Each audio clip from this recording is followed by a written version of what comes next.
હા બાકી લવની ભવાઈ પહેલા જ બની જાય ને એવું બધું તો લવની ભવાઈ કેરેક્ટર માટે સાગરનું કેરેક્ટર છે, જે તમને બધાને ખબર છે. સાગરનું કેરેક્ટર છે અને અંતરા એને પૂછે છે બીચ પર બેઠા હોય કે કેટલી રિલેશનશિપ, તો કે 18. તો કે 18 કે બધી આમ, તો કે ના 17.5 ને તો ખબર બી નહોતી કે હું એના પ્રેમમાં હતો. એવો એક સાગરનો અને અંતરાનો સીન છે, એનો ડાયલોગ છે. હવે સાગરનું કેરેક્ટર, એટલે એમાં એવું છે કે હું 5મા ધોરણથી પ્રેમમાં પડતો હતો યાર. અરે સર સેમ, ક્યાં વાત હે. એટલે એમને એમનો પ્રેમ મળી ગયો છે, ખાલી આ તો જાણ ખાતર.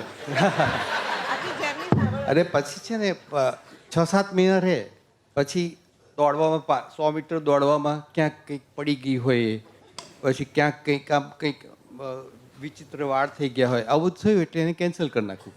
પછી હા પછી 6ઠ્ઠા ધોરણમાં બીજા આવું બધું થતું હતું એમ. એટલે 5, 6, 7 એક આઇકોનિક હતું કે આ છોકરી મને બહુ ગમતી હતી, તો દરેકનું એમ કે પછી કેમ નહીં, તો કે એકવાર એને છીંક ખાધી ને તો છેક અહીંયા સુધી. એટલે